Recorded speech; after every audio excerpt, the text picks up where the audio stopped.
पूजा पाठ, धर्म कर्म, अध्यात्म, रामायण, गीता, भागवत स्तोत्रों के मूल पाठ को श्रवण करने के लिए जुड़े हमारे इस चैनल से। श्री गणेशाय नमः।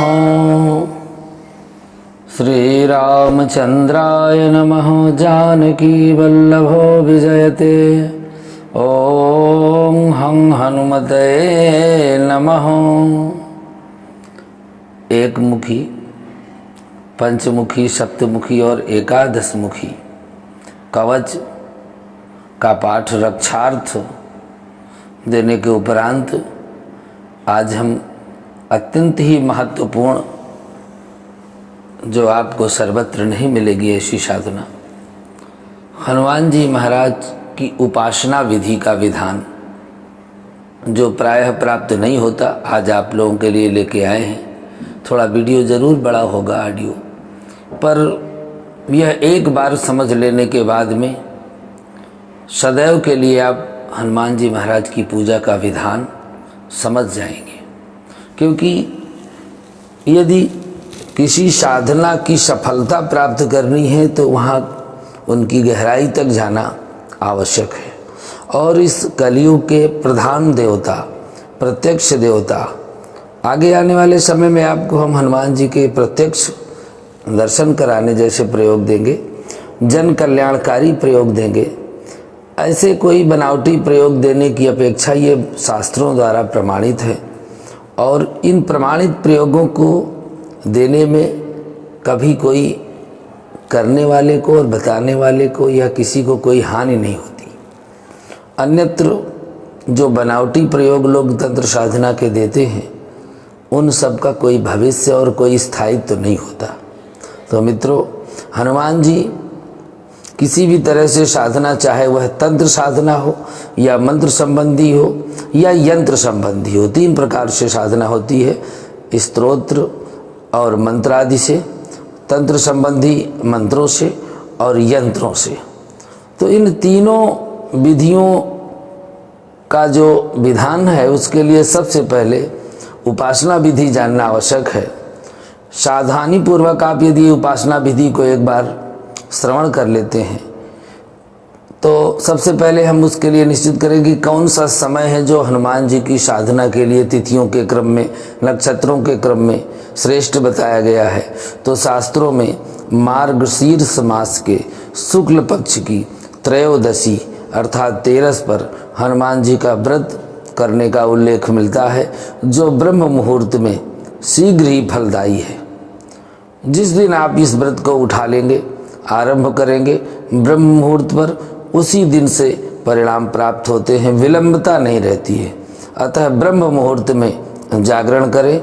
जागरण करके नित्य क्रियाओं से, शौचादि से निवृत्त होकर के आचार शुद्धि, सात्विकता, ब्रह्मचर्य का पालन, स्मरण रहे कि साधना के एक दिन पूर्व की रात्रि में भी संयम पूर्वक आचरण आवश्यक है। मन में साधना के हेतु दृढ़ संकल्प होना चाहिए। यदि हमारा संकल्प दृढ़ नहीं है, कुछ मिल गया तो खा भी लिए, कहीं कुछ बोल भी दिए, कहीं चले भी गए। साधना के क्रम में बोलने का और खान पान का भी बड़ा नियम है। शुद्ध जल भी यदि बाहर नहीं मिले तो पीने का अधिकार नहीं है। अन्य तैयारियों में साधक को पूर्व या उत्तर दिशा की ओर मुँह करके हनुमान जी की पूजा के लिए एक लाल आसन रखना चाहिए। और प्रयास साधक को यही करना चाहिए कि हमेशा वह एक ही आसन पर साधना करे, तो उससे आसन सिद्ध हो जाता है। अष्टांग योग में आपने देखा होगा जित आसन है, सबसे पहले आसन की ही साधना होती है। तो वह एक आसन यदि आप निश्चित रखेंगे तो बहुत अच्छा होगा। इसी तरह से भगवान हनुमान जी महाराज के लिए भी आसन, चौकी का सामने उसमें लाल वस्त्र बिछा करके तांबे या स्टील की प्लेट पर आराध्य की स्थापना करने के लिए आसन देना चाहिए। भूमि पर नहीं और किसी अन्य चीज़ पर नहीं, धातु का हो, तांबे का हो अथवा चांदी का हो, पीतल का हो, सुवर्ण का हो, इस तरह से उस आसन पर उनको आसन देने के लिए निश्चित करना चाहिए। साधना की विधि की यह प्रासंगिकता है, इसको हम अपनी तरफ से नहीं कह रहे हैं। ये शौनक जी के बीच में 88,000 ऋषियों के साथ यह वार्ता हो रही है। कहाँ हो रही है? यह नैमिष नाम के क्षेत्र में हो रही है, नैमिषारण्य में हो रही है। तो 88,000 ऋषि हनुमान जी की उपासना के इच्छुक थे। उन सब ने सूत जी महाराज से प्रश्न किया कि हमें हनुमान जी की साधना के विषय में आप बताएं। जब यह प्रश्न आया तो सूत जी ने कहा कि हनुमान उपासना के पूर्व व पश्चात की क्या तैयारियां हैं, उसके विषय में भी आप लोग जान लीजिए। तब श्री सूत जी महाराज अपने श्रीमुख से उग्र लिखित वाक्य कहते हैं कि हे ऋषियोगण, हे मुनिगण, आपने बहुत ही सार्थक प्रश्न किया है। साधु संत के तुम रखवारे, असुर निकंदन राम दुआरे। साधु संतों की रक्षा करने वाले हैं। आपने बड़ा सारगर्भित प्रश्न किया है। हम सबसे पहले बता दें कि हनुमान जी की पूजा सर्वप्रथम पंपा नदी के पावन पवित्र सुरम्य घाट पर की गई थी। यह पंपा नदी के तट पर व्रत और अनुष्ठान किया गया था। आज के साधक नदी तट पर पूजा के पूर्व पंपा नदी का आवाहन करके ही व्रत आरंभ करें। अर्थात जब हम हनुमान जी की आराधना पूजा करें तो मानसिक रूप से पंपा नदी का आवाहन करें। ब्रह्म बेला में सैया को त्याग करके नित्य कर्म से निवृत्त होकर के पूजन की सारी सामग्री को एकत्र करके तत्पश्चात योग क्षेम कर्म के लिए लगना चाहिए। 5 प्रकार के बाजों के साथ भाई बंधुओं के साथ निकट के पवित्र नदी में प्रस्थान करे, मौन धारण करे, श्री राम नाम का व्रत मन में करता रहे, एकाग्र चित्त होकर के सामान्य पूजा साधना शुद्ध मन से करे। सबसे पहले नदी में स्नान करके पंपा नदी का स्मरण करके, कोई भी नदी सरोवर हो वहाँ स्नान करे, सूर्य भगवान को जल दे, पितरों का वहीं पर तर्पण करे, माथे पर तिलक लगावे और जिस व्यक्ति ने व्रत धारण किया है वह व्यक्ति पंपा जी की संपूर्ण वर्णित विधि के द्वारा यह पूजन करे। सर्वप्रथम आवाहन करे। आह्वान में क्या कहना है कि ओम हं हनुमते नमः आवाहयामि। हेमकूट गिरिप्रांतो जनानां गिरिसामुगां पंपावाहथाम्यस्यां नद्यां हृदया प्रयत्नतः। इसके पश्चात में आवाहन करके हृदय की गहराइयों से भगवान का मन से आवाहन करके हृदय में अपने विराजमान करे।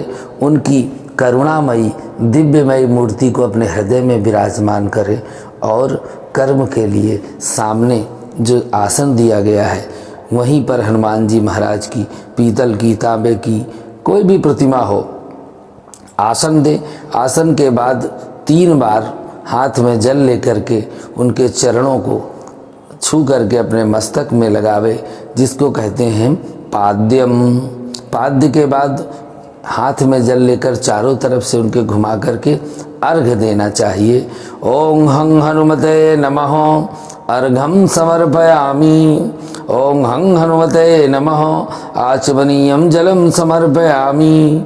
ओम हं हनुमते नमः शुद्ध स्नानं समर्पयामि। शुद्ध जल से स्नान करावे। पंपा नदी महापुण्ये संपादित सुशोभने गोदावरी जले नाद्यम गहमाणाचमनीयकम। फिर पंचामृत से स्नान करावे। दुग्धाडजेक्षुरसः पुण्यै दहना च मधुना तथा पंचास्मृत स्नानैस्यं पंपा नदी नमोस्तुते। भाग्योदय प्रणाम। यह सुंदर पंचामृत से स्नान करावे। इसके पश्चात में सुंदर लाल रंग का वस्त्र यज्ञोपवीत और दुपट्टा उनके गले में धारण करे। इसके पश्चात में सुंदर चंदन, लाल रंग का लाल चंदन जिसको कहते हैं बाँट करके लगावे। उसके ऊपर सिंदूर लगावे, अक्षत लगावे, कुमकुम लगावे और इसके पश्चात में नेत्रांजन करे, कज्जल लगावे। कज्जलम त्रिगदनद्यम महापुण्य तरंगिणी नेत्रयोः पालसंधम गहवता सरितावरे। इसके पश्चात में लाल पुष्प, सुंदर गुलाब हो, कड़ैल हो और भी लाल पुष्पों से कमल पुष्प हो, उन पुष्पों से हनुमान जी महाराज का अर्चन करे, पुष्प की माला पहनावे। शतपत्रेश्च कलारई कुमुदैर्विकुलैरपि मल्लिकां जाति पुन्नागै केवलश्चापि चंपकै तुलसीदामस्मिरश्चापि तथा बिल्वदलैरपि पूजयामि महापुष्पै पंपा नदी नमोस्तुते। फिर इसके पश्चात में उनके अंगों का पूजन करना चाहिए। गोदावरी नमः पादौ पूजयामि, कृष्णाय नमः गुल्फौ पूजयामि, पापहारिण्यै नमः जंघे पूजयामि, शुभ्रवे नमः जानुनीं पूजयामि, आरुताडिग्नै नमः उरुं पूजयामि, तड़ितदुज्ज्वलः जयायै नमः कटिं पूजयामि, अमुसौभिन्यै नमः नितम्बं पूजयामि, अणुमध्याय नमः मध्यं पूजयामि, सूरतवावै नमः स्तनौ पूजयामि, ललितबहुतरंगायै नमः कंठं पूजयामि, दीर्घवच्चै नमः वेणीं पूजयामि, सुवक्रायै नमः वस्त्रं पूजयामि, दूर्वास्वारिपूरायै नमः शिरः पूजयामि, सहस्रमुखायै नमः सर्वांगं पूजयामि। इसके पश्चात धूप और दीप प्रज्वलित करके ओम हं हनुमते नमः धूपम आघ्रापयामि, धूपम दीपम दर्शयामि, साज्यमग्नि प्रकाशोद्यत कोटि सूर्य समद्युनिम, पश्यम दीपम प्रसन्नाग्ने पंपा नदी नमोस्तुते। फिर नैवेद्य अर्पित करें और तांबूल सुंदर लगा हुआ, पुंगी फल, लौंग, इलायची इत्यादि प्रदक्षिणा करके नमस्कार करें। नमो नमस्ते विशालोज्ज्वलांगे, नमस्ते नमस्ते लसत साप्तरंगे, नमस्ते नमस्ते गिरिप्रांतरंगे, नमस्ते नमस्ते कलद्वरविरंगे। इस तरह से प्रार्थना करें और हनुमान जी महाराज का शुद्ध ध्यान और अर्चन करके पवित्र मन के साथ उत्तरमुख बैठ करके हनुमान जी की प्राण प्रतिष्ठा करें। ओम श्री हनुमतः प्राणाः हि प्राणाः हनुमतो जीव हि स्थितः। एक पुष्प लेकर के हनुमान जी की मूर्ति में दाहिने हाथ से स्पर्श करें। सर्वे इंद्रियाणि वांग मन त्वक चक्षु श्रोत्र घ्राण जिह्वा पाण पाद पायुपस्थानि यागक्त सुखम चिरं तिष्ठन्तु स्वाहा। श्री रामचरणाम्भोज युगल स्थिर मानसम आवायामि वरदम हनुमत अभिष्टकम आवाहनम समर्पयामि। श्री हनुमते नमः। ध्यानं समर्पयामि, पुष्पासनं समर्पयामि, पाद्यं समर्पयामि, अर्घं समर्पयामि, आचमनं समर्पयामि, पंचामृत स्नानं समर्पयामि, मेखलां समर्पयामि, कौपीनं कटिसूत्रम् उत्तरीय वस्त्रं यज्ञोपवीतं गंधम अक्षतं पुष्पं धूपं दीपं ग्रंथिपूजनम्। अंजनी सुताय नमः प्रथम ग्रंथिं पूजयामि, हनुमते नमः द्वितीय ग्रंथिं पूजयामि, वायुपुत्राय नमः तृतीय ग्रंथिं पूजयामि, महाबलाय नमः चतुर्थ ग्रंथिं पूजयामि, रामेष्टाय नमः पंचम ग्रंथिं पूजयामि, फाल्गुन सखाय नमः षष्ठ ग्रंथिं पूजयामि, पिंगाक्षाय नमः सप्त ग्रंथिं पूजयामि, अमीय विक्रमाय नमः अष्ट ग्रंथिं पूजयामि, सीता शोक निवारणाय नमः नवम ग्रंथिं पूजयामि, कपिश्वराय नमः दशम ग्रंथिं पूजयामि, लक्ष्मण प्राणदात्रे नमः एकादश ग्रंथिं पूजयामि, भविष्यत् ब्रह्मणे नमः त्रयोदश ग्रंथिं पूजयामि। इसके बाद में श्री हनुमान जी महाराज के अंग पूजन के लिए सुंदर पीले अक्षत पुष्प लेकर के हनुमते नमः पादौ पूजयामि, सुग्रीव सखाय नमः गुल्फौ पूजयामि, अंगद मित्राय नमः जंघे पूजयामि, रामदासाय नमः उरुम पूजयामि, छग्नाय नमः कटिम पूजयामि, लंकादहनाय नमः बालम पूजयामि, राम मणिदास नमः नाभिम पूजयामि, सागरोल्लंघनाय नमः मध्यम पूजयामि, लंका मर्दनाय नमः केशबलिं पूजयामि, संजीव विहर्यै नमः स्तनौ पूजयामि, सौमित्र प्राणदायताय नमः भक्षम पूजयामि, कुंठित दस कंठाय नमः हस्तौ पूजयामि, राम अभिषेक कारिणे नमः हस्तौ पूजयामि, मंत्र चित्रामाणाय नमः वक्रम पूजयामि, पिंगनेत्राय नमः श्रुतिम पूजयामि, ऊर्ध गुंडधारिणे नमः कपोलम पूजयामि, मणिकंठ बालिने नमः शिरः पूजयामि, सर्वाभीष्ट प्रदाय नमः सर्वांगे पूजयामि। इस तरह से अंग पूजन करके धूप दीप नैवेद्य सुंदर फल अर्पित करके ध्वजा उनकी स्थापित करके पानी जल से तुरंत आचमनीयम, उत्तरापोषणम, हस्त प्रक्षालनम और मुख आचमनीयम, इस तरह से करके पुष्प और तांबूल अर्पित करके पुष्पांजलि करे, प्रदक्षिणा करे और जमीन में सिर रख करके प्रणाम करे। इसके पश्चात में वह प्रेरणा ग्रहण करे, हे पुत्र पौत्रादि समस्त भाग्यवांछित वायोस्तनयम प्रपूज्य त्रयोदश ग्रंथियुतम तदक वधनंती हरते वरदोर सूक्ष्म दौर ग्रहणम करोमि श्री हनुमते नमः। इस तरह से प्रार्थना करें। अपने प्रार्थना के उपरांत में सुंदर स्तुति अर्पित करते हुए जो भी स्तुति आती हो, श्री रामचंद्र कृपालु भजमन भी यह स्तुति आप उनको अर्पित कर सकते हैं, अखंड दीपक प्रज्वलित रख सकते हैं। इस तरह से अब आप यह पूजन करके प्राण प्रतिष्ठा करके कवच का पाठ कर लेते हैं। इसके पश्चात में आप चारों तरफ से सुरक्षित हैं। विभिन्न मनोरथ, मंत्र साधना, तंत्र साधना, यंत्र साधना के बारे में प्राचीन काल से ही मनुष्यों देवताओं की अटूट श्रद्धा श्री हनुमान जी पर रही है।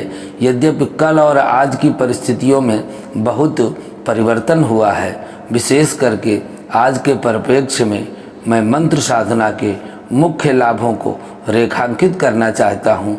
हनुमान मंत्र साधना के बड़े सुंदर परिणाम हैं, सरल परिणाम हैं और 100% सही परिणाम है। शास्त्रों व वेदों में 4 पुरुषार्थ यथा अर्थ, धर्म, काम और मोक्ष को अपने बस में रखने वाले एकमात्र व्यक्तित्व का वर्णन मिलता है और वह है श्री राम भक्त हनुमान। श्री हनुमान जी की अष्ट सिद्धियाँ 9 निधियों के दाता हैं। श्री हनुमान जी की साधना से साधकों को प्राप्त होने वाले जो अद्भुत लाभदायक हैं, वह साधना में साक्षात्कार करके स्वयं ही ब्रह्मांड की लौकिक अलौकिक शक्तियों का दर्शन कर सकते हैं, बल बुद्धि की क्षमता का भंडार पा सकते हैं, असाध्य रोगों का निवारण कर सकते हैं, संपूर्ण संकट व कष्टों से छुटकारा पा सकते हैं, व्यभिचारी प्रवृत्तियों का दमन कर सकते हैं और सद्वृत्तियों का, सद्विचारों का आप सहयोग कर सकते हैं। तो आपके लिए आज शत्रु निवारण का यह सुंदर प्रयोग देने का प्रयास कर रहे हैं। छोटा से मंत्र है, पूर्व में बताई गई विधि के अनुसार यह शत्रु निवारण का प्रयोग आप कर सकते हैं। यदि शत्रुओं से बहुत प्रभावित है, शत्रु आपके नाक में दम कर दिए हैं, आपको जीने नहीं दे रहे हैं, तो इससे वह आपके रास्ते से हट जाएंगे। मंत्र है, मर्कटेश महोत्साह सर्व शोक विनाशनो शत्रुन संहार माम रक्ष श्रियम दापय में प्रभो। साधना विधि केवल इतनी है कि उक्त मंत्र की साधना के लिए शनिवार या मंगलवार से आरंभ करें। पीपल के वृक्ष में 11 परिक्रमा करना है। इसके पश्चात में 51 बार इस मंत्र का उच्चारण करके गुड़ का भोग लगा करके और हटा दें, सिंदूर चढ़ावें।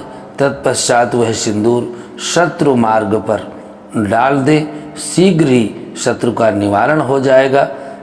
उसी दिन से इसमें कोई संदेह नहीं है, यह दुर्लभ प्रयोग है, यत्र तत्र सर्वत्र किसी के साथ नहीं करना है। आज के लिए बस इतना ही।